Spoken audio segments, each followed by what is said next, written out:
Pecado, arrependimento e perdão. Em meio a tantas interpretações com relação ao que é verdadeiramente pecado na vida do ser humano e de que forma se dar o arrependimento, cada um escolhe a que bem satisfaz a seus desejos e interesses particulares e os torna verdadeiros em sua vida, passando a frequentar locais, falar e agir sempre por vontade própria, influenciado ou não pelo meio que convive. Muitas vezes participa de atividades religiosas convenientes às suas crenças e pensamentos. Essa espécie de ação pode representar até uma forma aparentemente salutar e benéfica à sua vida, mas pode esconder um possível generalizado repentino tormento e perene sofrimento. Seu estilo de vida e seus pensamentos, porém, exploram os mais profundos e complexos sentimentos interiores do espírito, muitas vezes representando, verdadeiramente, uma autocrítica inconsciente e sem explicação humana fisiológica e principalmente espiritual. Em estágio de autodefesa e refutação às críticas interiores e exteriores, cada ser humano é confrontado com algo que não depende de sua capacidade mental ou intelectual, pois é muito mais profundo que uma simples aceitação ou concordância egocêntrica humana. Há um caminho que ao homem parece direito, mas o fim dele são os caminhos da morte. Provérbios, capítulo 14, versículo 12. Deus criou o homem à sua imagem, conforme a sua semelhança e, do homem, fez a mulher. Então, Deus dotou ambos com a capacidade de escolher livremente fazer o que quisesse, contanto que suas ações não os levassem ao caos e à possível autodestruição. Com a criação anterior dos anjos, e a queda de um terço destes, expulsando-os do céu, os lançou na terra com o objetivo de provar o homem que criaria. Assim como os anjos, o homem foi criado com a capacidade de poder escolher o que fazer ou não, podendo decidir entre o certo e o errado. Ao que é certo, Deus chamou de bem. Ao errado, Deus chamou de mal. Então, como o homem conseguiria saber o que seria bem ou mal, certo ou errado? Como Criador, Deus já sabia o que seria benéfico ou maléfico ao homem. Por isto, em termos didáticos iniciais, Deus começou a dizer o que o homem poderia ou não fazer. Deus decidiu que não ele mesmo, mas o homem deveria nominar cada animal como bem quisesse. E assim foi feito. Como prova de teste de lealdade, Deus ordenou que o homem não comesse do fruto da árvore do conhecimento do bem e do mal, e decidiu que, caso o homem o comesse, seria afastado de Deus por não atender à sua ordem. Como Deus, ele não saberia que o homem iria, espontaneamente, o desobedecer? Certamente. Então, por qual motivo Deus permitiu o homem desobedecer? Na mesma hora que Satanás falou à mulher para desobedecer a Deus, o próprio Deus não poderia ter falado à mulher para não atender a Satanás? Com certeza. Então, por qual motivo Deus não fez isto? Deus deseja que o ser humano haja, naturalmente, conforme sua própria vontade, ou seja, livre-arbítrio, para decidir o que ser, falar ou fazer. Leia os capítulos 2 e 3 de Gênesis. Não foi à toa que Deus criou o homem à sua imagem, conforme a sua semelhança, diferentemente da criação dos anjos e dos demais seres. Já estava nos planos eternos de Deus criar um ser triuno, ou seja, com corpo, alma e espírito, para viver com ele e o servir para sempre no céu. E o mesmo Deus de paz vos santifique em tudo, e todo o vosso espírito, e alma, e corpo, sejam plenamente conservados irrepreensíveis para a vinda de nosso Senhor Jesus Cristo. 1 Tessalonicenses, capítulo 5, versículo 23.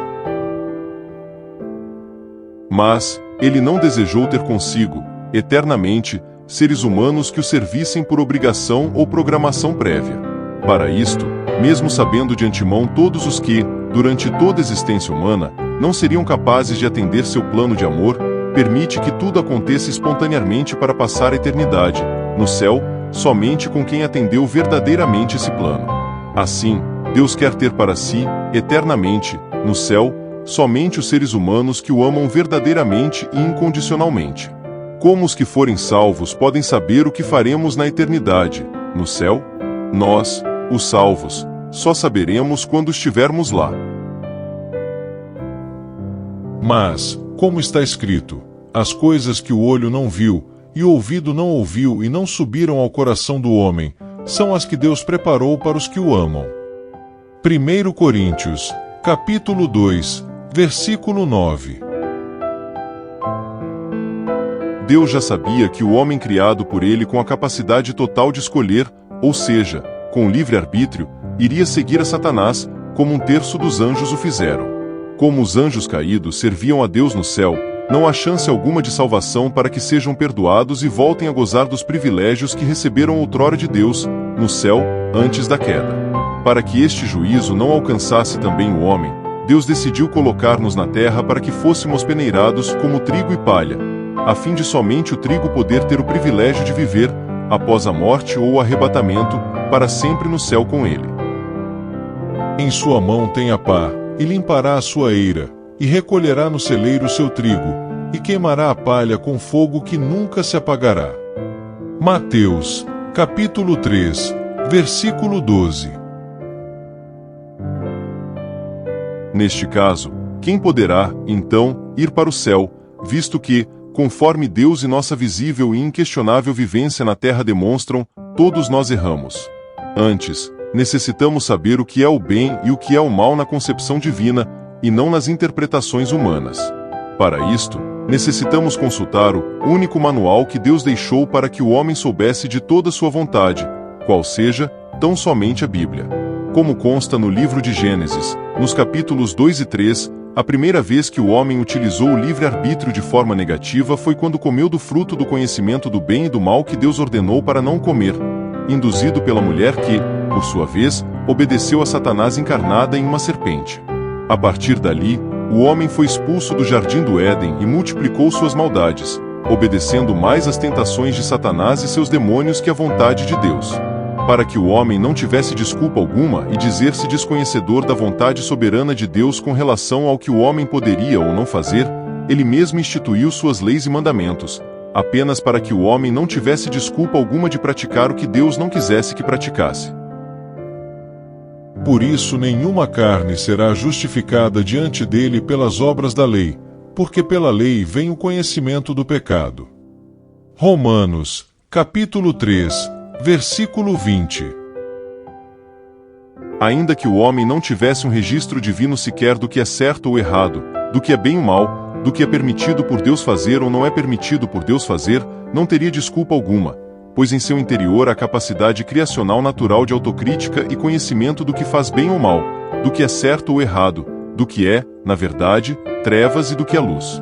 Tanto que, mesmo se alguém não tiver conhecimento de um só versículo da única palavra de Deus, a Bíblia, ao fazer algo que é contrário à vontade de Deus, em si próprio sente que é culpado, apesar de lutar veementemente contra esse sentimento de culpa, e tentar transformá-lo erroneamente em algo certo. Vamos exemplificar. Caso alguém que nunca soube que existisse Deus nem a sua palavra, se assassinar algum semelhante, saberá que fez alguma coisa que não é normal a um vivente. Com certeza, sentirá o peso da culpa por essa ação cruel e desumana. Um outro exemplo seria alguém subtrair algo que é do outro. É lógico que o prejudicado irá, no mínimo, tentar reaver o que é seu, pois sentirá que o que o outro fez não foi correto, pois o objeto lhe pertence. Um outro caso seria um homem tomar a mulher de outro homem que a ama verdadeiramente.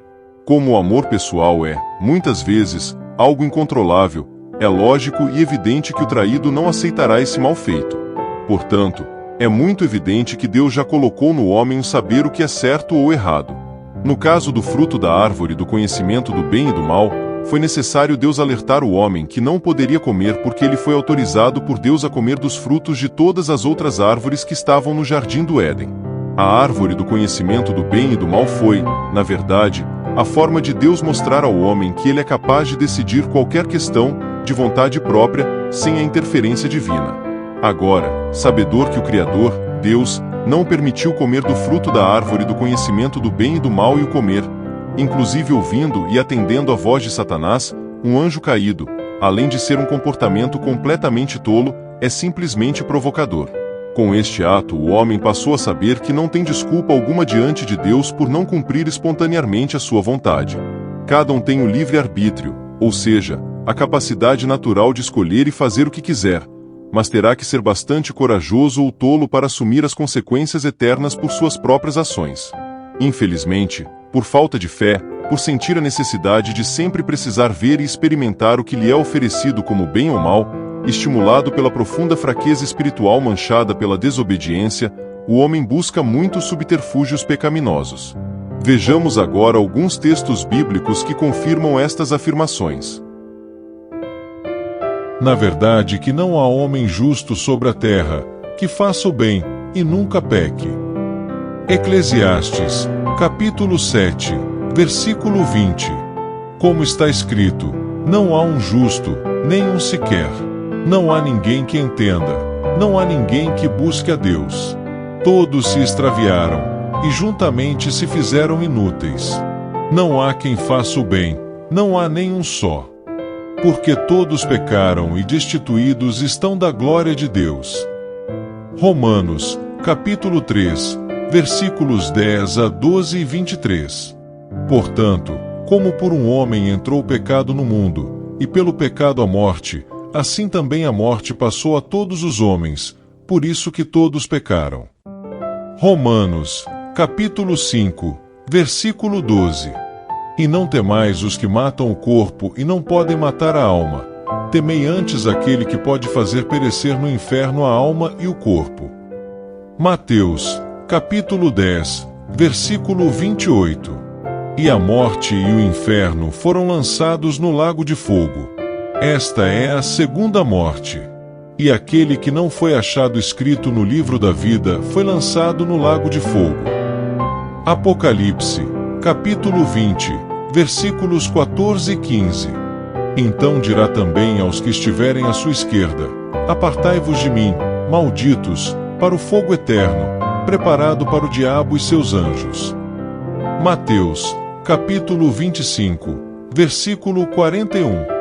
Mas, quanto aos covardes, e aos incrédulos, e aos abomináveis, e aos homicidas, e aos fornicadores, e aos feiticeiros, e aos idólatras e a todos os mentirosos, a sua parte será no lago que arde com fogo e enxofre, o que é a segunda morte. Apocalipse, capítulo 21, versículo 8. Como já vimos nos textos elencados, as consequências do pecado são extremamente e eternamente desastrosas. Em suma, o pecado resulta em muito mais que o natural conhecimento do que se deve ou não fazer, mas, principalmente, a horrenda situação de afastamento eterno do Criador por isto, com a consequente condenação e sofrimento eterno no fogo e enxofre. Em virtude do pecado do homem, ou seja, da desobediência humana ao Criador, toda a natureza foi atingida, pois a maldição, como uma peste espiritual, fez com que cada ser vivente, sejam também animais e plantas, tivesse sua matéria apodrecida. Por isto, sobrevêm-nos enfermidades, e por fim a morte. A morte não é outra coisa senão, tão somente, a separação espiritual eterna do homem de Deus, e a separação do espírito e alma do corpo físico. A maldição humana surgiu a partir da tola escolha do homem, em ouvir e atender antes a Satanás e seus anjos caídos com ele, que a Deus que nos criou e nos deu a terra para lavrarmos e cuidarmos. Satanás é culpado por estarmos nessa horrenda situação? Sim.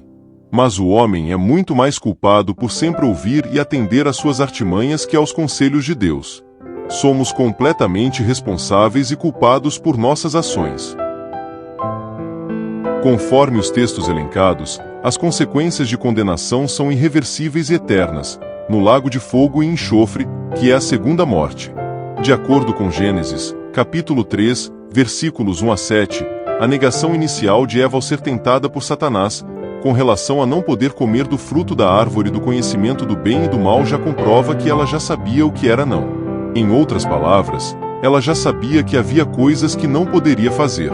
E quando Satanás, como de costume, mentiu e disse a Eva que ela não poderia comer de toda a árvore do jardim do Éden, ela replicou e respondeu que Deus não havia dito isto, mas apenas que ela não poderia comer somente do fruto da árvore do conhecimento do bem e do mal. Com isto, está comprovado que o ser humano, desde o início da criação, já sabe o que é certo ou errado, pois a mulher replicou a Satanás afirmando que Deus não havia proferido a mentira de Satanás. Deus não havia falado ao homem, à mulher, o que era mentira ou verdade, porque já colocou no homem, desde o início, o saber o que é certo ou errado. Conhecer o mal para Adão e Eva significava o praticar. Sabendo que o homem nunca poderá, de forma alguma, redimir-se por ser pecador, providenciou salvar o homem por sacrifício de sangue do Senhor Jesus Cristo. Veja, sabendo que não foi com coisas corruptíveis, como prata ou ouro, que fostes resgatados da vossa vã maneira de viver que por tradição recebestes dos vossos pais, mas com precioso sangue de Cristo, como de um cordeiro imaculado e incontaminado, o qual, na verdade, em outro tempo foi conhecido, ainda antes da fundação do mundo, mas manifestado nestes últimos tempos por amor de vós. 1 Pedro, capítulo 1, versículos 18 a 20. Se dissermos que temos comunhão com Ele, e andarmos em trevas, mentimos, e não praticamos a verdade. Mas, se andarmos na luz, como Ele na luz está, temos comunhão uns com os outros, e o sangue de Jesus Cristo, seu Filho, nos purifica de todo pecado. 1 João, capítulo 1, versículos 6 e 7. Já havendo cumprido seu plano eterno junto com Deus, o Pai, de pagar os pecados do homem com o seu sangue que derramou na cruz, o Senhor Jesus Cristo, ao terceiro dia da sua morte, com o corpo físico que morreu, só que agora glorificado para não morrer mais, em carne e ossos, ele ressuscitou. O Senhor Jesus Cristo, após a sua ressurreição, apareceu aos apóstolos e depois a mais de 500 crentes nele. Veja! E falando eles destas coisas, o mesmo Jesus se apresentou no meio deles, e disse-lhes: Paz seja convosco. E eles, espantados e atemorizados, pensavam que viam algum espírito.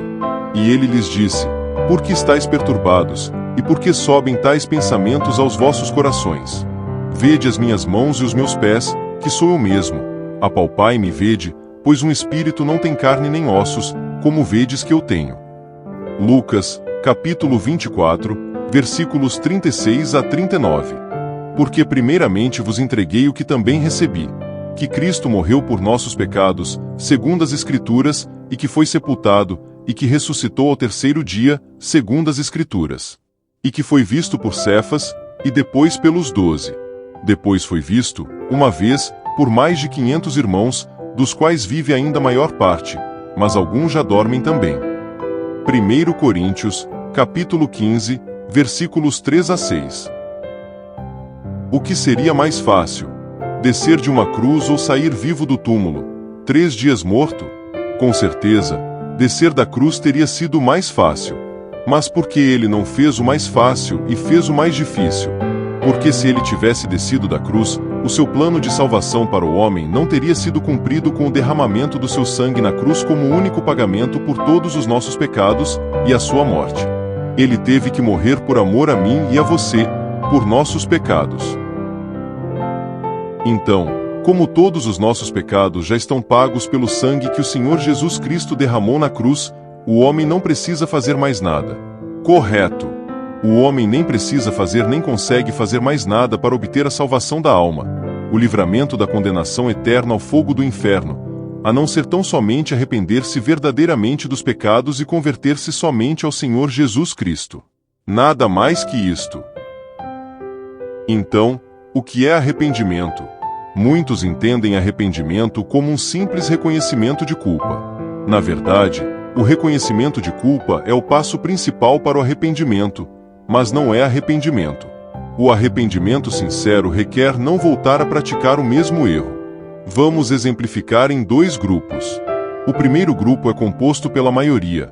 Estes reconhecem que estão errados e dizem que estão arrependidos, voltando a praticar as mesmas ações erradas e sentem prazer em errar. O segundo grupo é composto pela minoria. Estes reconhecem que estão errados, sentem profunda tristeza por terem agido erradamente, até choram vigorosamente em reconhecimento de culpa, e deixam completamente de fazer muitas coisas erradas, além de lutarem para não errar novamente. Mas infelizmente, caem em algumas situações pecaminosas. No primeiro grupo, a maioria, não há arrependimento sincero, mas apenas, em alguns, o reconhecimento de culpa, e os demais não admitem que estão errados. No segundo grupo, a minoria, há o reconhecimento de culpa seguido de arrependimento sincero. Na verdade, a maior parte das pessoas faz parte do primeiro grupo. O arrependimento sincero reflete, diante de Deus, o reconhecimento de Deus como seu Criador e que Ele vê e sabe de todas as coisas. O reconhecimento de ser pecador e não merecer nada de Deus por isto. O reconhecimento do sacrifício feito pelo Senhor Jesus Cristo como único pagamento por todos os pecados de cada pecador. O desejo de sempre fazer a vontade de Deus por saber que ser abençoado é indescritivelmente melhor que ser castigado. A maioria das pessoas se diz cristã apenas por medo do que virá depois da morte, e não por amor verdadeiro a Deus.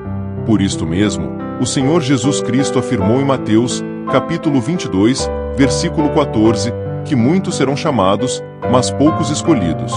Antes mesmo de criar o homem, Deus fez um livro no céu, que chamou de livro da vida, e escreveu os nomes de todos que ele anteviu que o iriam amar verdadeiramente e se converter somente ao seu único Filho Jesus Cristo. Ninguém terá desculpas diante de Deus, pois todos os perdidos lembram-se na eternidade que amaram mais qualquer coisa e não amaram a Deus. A maioria das pessoas dizem que são convertidas ao cristianismo sem, antes, arrepender-se de verdade dos pecados. Ninguém consegue enganar a Deus. Deus conhece muito bem quem se arrepende dos pecados de verdade. Sem arrependimento sincero dos pecados é impossível haver conversão sincera. Arrependei-vos, pois, e convertei-vos, para que sejam apagados os vossos pecados, e para que venham assim os tempos do refrigério pela presença do Senhor, e envie Ele a Jesus Cristo, que já dantes vos foi pregado. Atos, capítulo 3, versículos 19 e 20. Após o arrependimento sincero dos pecados e a conversão verdadeira somente ao Senhor Jesus Cristo, Deus perdoa o pecador que, por sua graça e gratuitamente, foi salvo, ou seja, livre da condenação eterna ao fogo do inferno. Deus chama desse afastamento eterno do pecador não arrependido e não convertido verdadeiramente somente ao Senhor Jesus Cristo de segunda morte. Como já vimos, a primeira morte foi conferida ao homem no começo da criação por desobediência a Deus e obediência a Satanás, no jardim do Éden.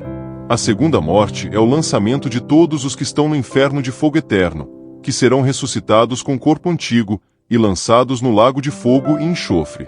A ressurreição dos perdidos dar-se-á para o grande trono branco, ou seja, o juízo final, conforme está registrado no livro de Daniel, no capítulo 12, versículo 2 e Apocalipse, capítulo 20, versículos 5 e 6. Portanto, Deus está pronto a perdoar qualquer pecador que se arrepender verdadeiramente dos pecados e se converter somente ao Senhor Jesus Cristo. Infelizmente, a maioria de todas as pessoas do mundo, em todas as épocas, apesar de dizer que ama Deus acima de todas as coisas, tem muitas coisas como seu Deus, e o verdadeiro Deus, o Criador, é tido apenas como uma religião para cumprimento de obrigações semanais e rituais que não servem de nada diante de Deus, e amam o pecado muito mais que a Deus. A maioria nega-se a abandonar seus pecadinhos de estimação para servirem ao Deus que odeia o pecado. Para estes, não há perdão algum.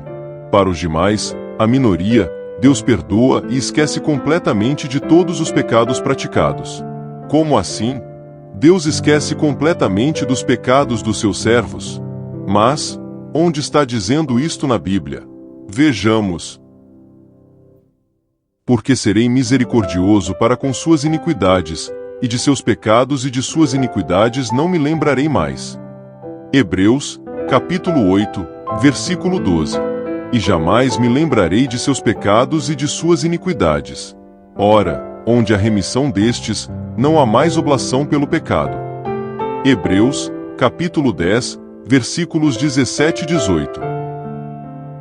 Exatamente. Por sua graça e misericórdias, Deus decidiu não levar em conta pecado algum de um salvo pelo sangue do Senhor Jesus Cristo, pelos seguintes motivos. Primeiro, porque o sangue do Senhor Jesus Cristo é poderoso para purificar qualquer pecador verdadeiramente arrependido dos pecados e convertido somente a Ele. Segundo, porque, já purificado de todos os pecados, Deus olha para o pecador como se não tivesse cometido pecado algum. Como assim? Vou exemplificar. Vamos supor que você deve a alguém algum valor muito alto e jamais o poderá pagar. Então, o próprio credor sabedor disto, e sendo cheio de amor, graça e misericórdia, decide usar suas próprias posses para pagar uma dívida que é sua. Este credor sabe que você também não conseguirá fazer nada para substituir essa dívida porque essa dívida é humanamente impagável. Por isto, esse credor decide requerer de você tão somente o reconhecimento de toda a dívida, o arrependimento sincero por ter contraído essa tão grande dívida de vontade própria. Como já vimos, o arrependimento requer não apenas o reconhecimento de ter agido erroneamente, mas o desejo e interesse sinceros de não voltar a praticar os referidos erros ou contrair dívidas novamente. Após esse reconhecimento e arrependimento, o devedor deverá reconhecer o grande amor, graça e misericórdia do credor e estar disponível completamente ao que perdoou as dívidas. O credor sabe que as dívidas existiram, e foram muitas, mas não as considera mais. Esse credor pagou as dívidas de seu devedor, perdoou as suas dívidas, e só requer que o devedor reconheça este feito, se arrependa de ter feito tantas dívidas, e observa se o devedor o ama verdadeiramente. Mesmo sem o devedor poder fazer nada por este feito grandemente amoroso e gracioso. Deus faz exatamente isto. Ele sabe que todos os arrependidos e convertidos de verdade fizeram muitas coisas erradas, e ainda faz algumas, mas nunca mais nos terá como devedores eternos, pois já estamos completamente perdoados, e Ele mesmo nos levará para morar com Ele para sempre. O seu verdadeiro amor é capaz de apagar o escrito de dívidas de qualquer pecador que se arrependa dos seus pecados de verdade e se converta somente ao Senhor Jesus Cristo. Deus sabe exatamente quem é o convertido de verdade ou não é. Ninguém é capaz de enganar a Deus. Decorar o Evangelho não salva ninguém. Saber tudo o que o Senhor Jesus Cristo fez pelo pecador também não salva ninguém. Cada um deve arrepender-se dos pecados, de verdade, e converter-se verdadeiramente somente ao Senhor Jesus Cristo. Portanto, meu amigo e minha amiga, Deus já sabe se você vai ou não arrepender-se de verdade dos seus pecados e converter-se somente ao Senhor Jesus Cristo. Se você é um destes, com certeza, fará essa decisão que é a mais importante de toda a vida, pois diz respeito à sua morada eterna, logo após a morte. Fale com Deus, não como uma reza, repetindo palavras, mas em oração sincera. Seu coração deve estar agora reconhecendo que você é um pecador perdido, e por isto necessita da misericórdia e perdão de Deus. Confesse, agora, a Deus que você reconhece que não pode fazer nada para pagar os seus pecados. Ele saberá se esta oração é verdadeira, por amor, ou falsa, por medo ou outra intenção. Se você confia que o sangue que o Senhor Jesus Cristo derramou na cruz pode purificar você agora de todos os seus pecados, diga para Ele que você crê de todo o coração nisto. Se você crê, pela fé, sem ter visto, que o Senhor Jesus Cristo ressuscitou ao terceiro dia da sua morte, em carne e ossos, com corpo físico, diga a Deus agora que você crê de todo o coração nesse acontecimento, mesmo sem ter visto. Agora, diga a Deus que você está arrependido de verdade dos seus pecados e convide a Ele a entrar e habitar, agora, no seu coração pelo Espírito Santo. Implore agora o perdão completo dele de todos os seus pecados e diga que tudo isto você está pedindo em nome do Senhor Jesus Cristo. Diga amém. Se você fez esta decisão de verdade, a partir de agora você é uma nova criatura em Jesus Cristo, e com certeza, Deus já sabia desta sua conversão sincera agora e escreveu seu nome no livro da vida antes da fundação do mundo. No calendário de Deus, Ele viu, antes mesmo de criar o mundo, que você se arrependeria de verdade dos pecados, nesta data, e se converteria ao seu único Filho e Salvador e Senhor, Jesus Cristo. Somente a Ele, ninguém mais, toda a honra, toda a glória e todos os louvores, hoje e para todo sempre. Amém e amém. A saber, se com a tua boca confessares ao Senhor Jesus, e em teu coração creres que Deus o ressuscitou dentre os mortos, serás salvo. Visto que com o coração se crê para a justiça, e com a boca se faz confissão para a salvação. Porque a Escritura diz, todo aquele que nele crer não será confundido. Romanos, capítulo 10, versículos 9 a 11.